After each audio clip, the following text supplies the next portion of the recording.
Hello everyone, सावन का महीना आ चुका है और ऐसे में तरह तरह की मिठाइयाँ जो हैं वो मार्केट में देखने को मिल जाती है और हम भी काफ़ी पसंद करते हैं मिठाइयों को लेना। इसी महीने में भाइयों और बहनों का प्यार देखा जा सकता है। रक्षाबंधन वही त्योहार है जिसमें भाइयों और बहनों का बहुत ही अच्छा त्योहार माना गया है। तो इसी महीने में काफ़ी मिठाइयों को भी लोग पसंद करते हैं। हर घर में खूब सारे मिठाइयाँ देखी जाती है।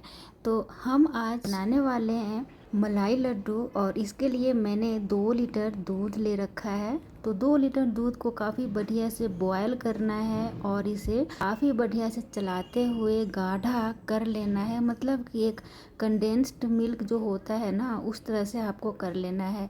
इसका मैं मावा बनाने वाली हूँ। अगर मैं इस लड्डू का टेस्ट का बात करूँ तो जो हम पेड़ा खाते हैं ना, मावा का पेड़ा, उसके जैसा ही सिमिलर टेस्ट होता है। तो आपको जितना मलाई लड्डू बनाना है उस तरह से आप उसी अनुसार दूध ले सकते हैं। तो यहाँ पे लगभग मेरा दूध जो है वो खौल कर, यानी कि खौलते हुए आधा दूध सूख चुका है और आधा रह चुका है अभी।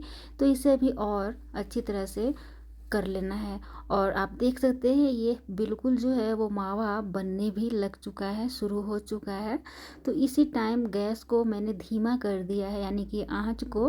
और यहाँ पे मैंने लिया है 100 ग्राम पनीर। तो काफ़ी बढ़िया से पनीर को हथेली की सहायता से खूब बढ़िया से डो तैयार कर लेना है। जैसे कि आप आटा तैयार करते हैं उस तरह से काफ़ी बढ़िया से इसका डो तैयार कर लेना है, गूंद लेना है बिना किसी पानी और दूध की सहायता से। बिल्कुल सूखा ही आपको गूंद लेना है। साथ साथ में मैं यहाँ पे दूध भी चलाते जा रही हूँ ताकि हमारा दूध जो है वो चिपके नहीं। यहाँ पे मैंने पनीर बिल्कुल मार्केट का लिया है। आप चाहें तो मार्केट का भी खरीद सकते हैं या फिर घर पर भी बना सकते हैं पनीर। यहाँ पे आप मावा भी मार्केट से खरीद सकते हैं और पनीर भी खरीद सकते हैं। तो आपके अनुसार है, घर पे बनाना चाहते हैं या फिर मार्केट से लाना चाहते हैं। यहाँ पे जब आधा दूध सूख चुका है तो उसी टाइम मैंने यहाँ पे चीनी डाल दिया है अपने मीठा के अनुसार। मैंने यहाँ पे कम ही चीनी डाला है क्योंकि ऊपर से मैं अभी और चीनी का बुरादा डालूंगी।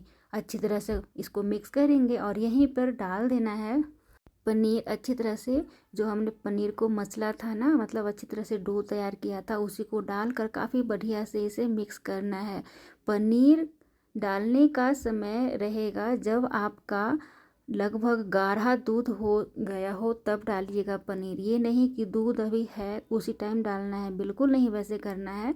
जब आपका मावा गाढ़ा हो गया हो, यानी कि मावा बनने की स्थिति में आ चुका हो और दूध पूरा अच्छी तरह से सूख चुका हो, तभी आप पनीर डालिएगा और अच्छी तरह से इसे मिक्स करना है और खूब बढ़िया से मध्यम आंच पे या फिर धीमी धीमी आंच पे सुखाते जाना है चलाते हुए। चलाना बिल्कुल मत भूलिएगा वरना आपका चिपक जाएगा और जल जाएगा। तो इस तरह से मैंने काफ़ी बढ़िया से सुखा दिया है और आप देख सकते हैं ये बिल्कुल इकट्ठा हो चुका है। तो इस टाइम गैस को ऑफ कर देना है और इसे ठंडा होने के लिए रख देना है।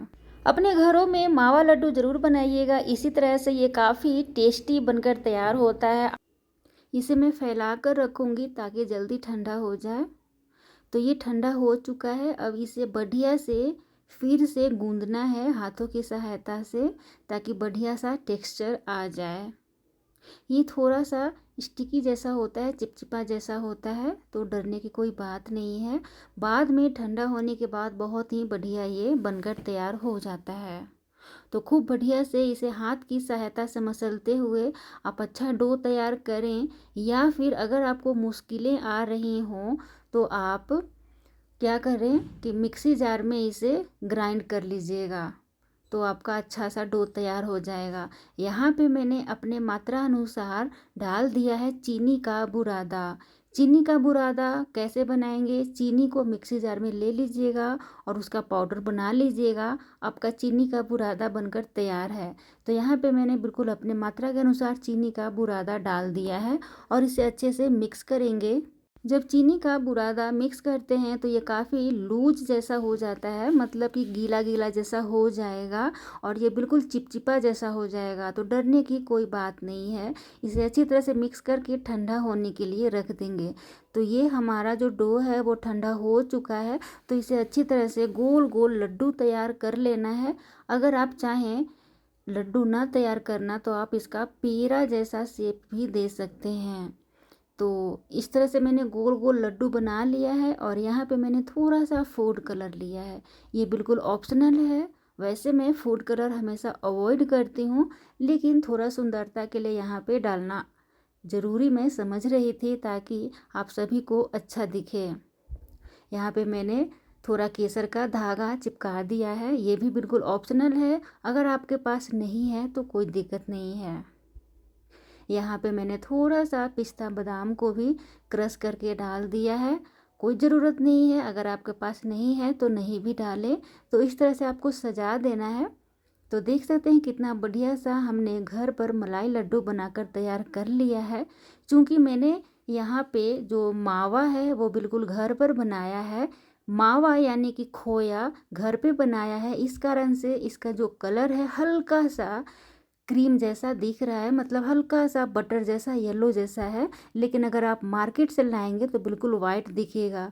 शुरू शुरू में जब आप बनाएंगे तो ये स्टिकी जैसा इस तरह से दिखेगा, लेकिन जैसे ही एक दिन के बाद इस तरह से आप तोड़ेंगे तो ये बिल्कुल बढ़िया सा बनकर तैयार हो जाता है। बिल्कुल ही स्टिकी नहीं होता है, ये ड्राई हो जाता है और अच्छे से आप इसे खा सकते हैं। तो डरने की कोई बात नहीं है। अगर आपका गीला बनकर तैयार होता है तो एक दिन के लिए फ्रिज में रख दीजिएगा, ये आपका हार्ड बनकर तैयार हो जाएगा। इसे दूसरे दिन खाते हैं, यानी कि एक दिन के बाद ही खाया जाता है, तभी आपका हलवाई जैसा टेस्ट और टेक्सचर आएगा। मेरी वीडियो पसंद आए तो लाइक, सब्सक्राइब और शेयर कर सकते हैं। Thank you so much for watching.